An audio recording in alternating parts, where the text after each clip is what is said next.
So, walk-in freezer here. We're at 60 degrees. Those should be spinning. Obviously they're not.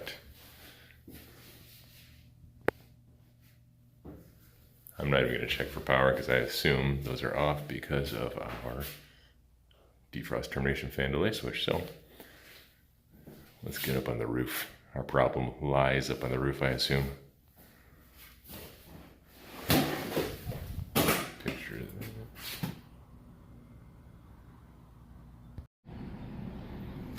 All right, guys, here's our condensing unit. As you can tell, we got nothing going on. Disconnect is in the on position.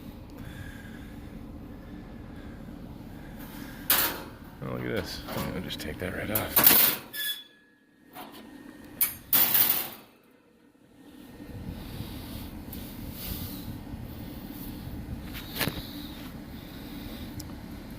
Nothing running.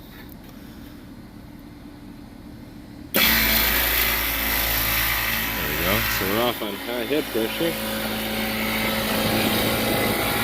Only got one fan going.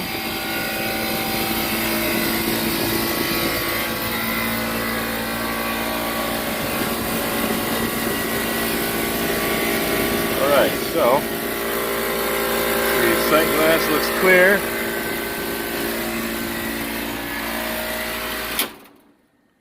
So what I'm going to do before I proceed is I'm going to pop this top right here, just so I can get access to the fan that's on the left there. I want to make sure there's no fan cycling switch over there. I don't believe there is, but honestly I can't remember from the last time I've worked on this system. So pop the top, see if there's a fan cycling switch, and we'll go from there.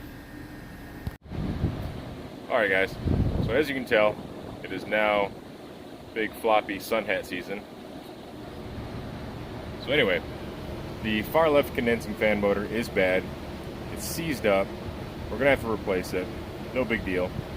I verified there is no fan cycling switch on this unit. It operates, or it controls head pressure with a simple headmaster head pressure control holdback valve, whatever you want to call it. So I'm gonna replace the condensing fan motor, clean the condensing coil. It doesn't look bad, but the rule of thumb is, of course, you don't know it's clean until you clean it yourself. So that's what I'm gonna do. Seems to be our only issue so far. All the electronics look good. There doesn't appear to be any other issues, but I won't know that until I return airflow, because you can't properly diagnose the system until you have proper airflow. So clean the condensing coil, replace the condensing fan, and then we can go from there. Now, one of the things I originally questioned when I was first getting into the trades are these manual reset high limit switches. You know, in this particular instance, they lost probably $2,000 worth of product because the unit went off on high head pressure and it shut off, because again, that's a manual reset switch. You have to physically push the button to reset it. It doesn't automatically reset. Now, when I was first starting off, I didn't understand why would they do that. You just lost all the product because nobody put in an automatic reset switch in there. Well, if it's not obvious, the reason is because you don't want that compressor to be cycling on and off for who knows how many days. Nobody knows this location was closed. They just decided to come check it a few days ago.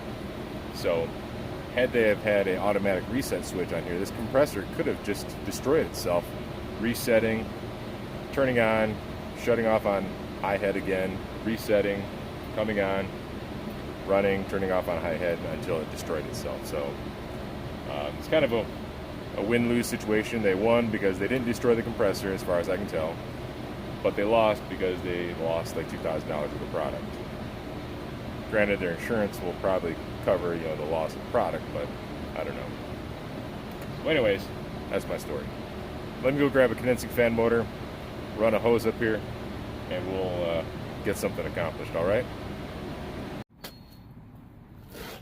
All right, as you can tell, I got my motors off. I got some foaming agent on there. It's not really foaming up that much, so I'm assuming the coil is not as dirty as I was expecting.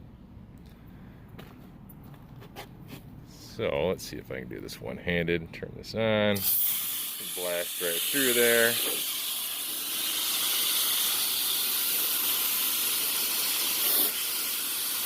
A little bit of gunk in there.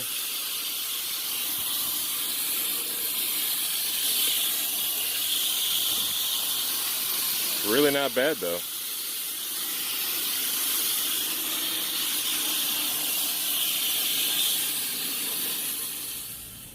Alright guys, we are just about ready to power this thing back on and see what happens.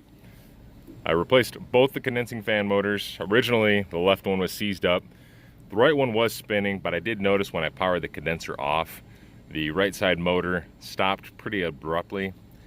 So rather than run the risk of replacing just one, and in a couple days or a week or 2 weeks maybe, the right side condensing fan motor shuts off and then we have the same situation all over again and they lose all their products. So I just went ahead and replaced both the condensing fan motors.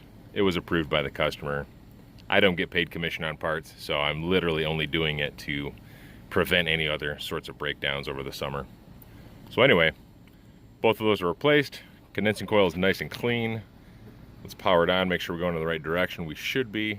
And we are. Real quick guys, I want to show you. This is the condensing fan motor I like to carry on my truck. Just sort of a universal motor. Fastgo, part number S58-998, dual voltage, reversible, all that fun stuff. It's just been a good, reliable motor for me. So I always like to carry 2 of them on my truck for this very reason. So yeah, let's let this run for a little bit guys. And we'll check the temperature in our box in just a little bit and see if we're making any progress. We're back up here at the roof. Box temperature dropped about 10-15 degrees already. Suction line, beer can cold. That's all I'm going for. Hot gas line, nice and hot. Now my sight glass is nice and clear on this.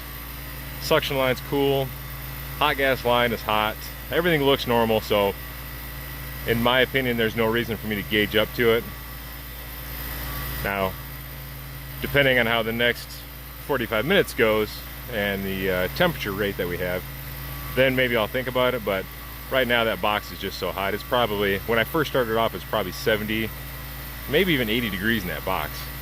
The thermometer that's on the wall on the outside of the box was well above 60, so probably 70 or 80 degrees. So it's going to take a little while to actually recover.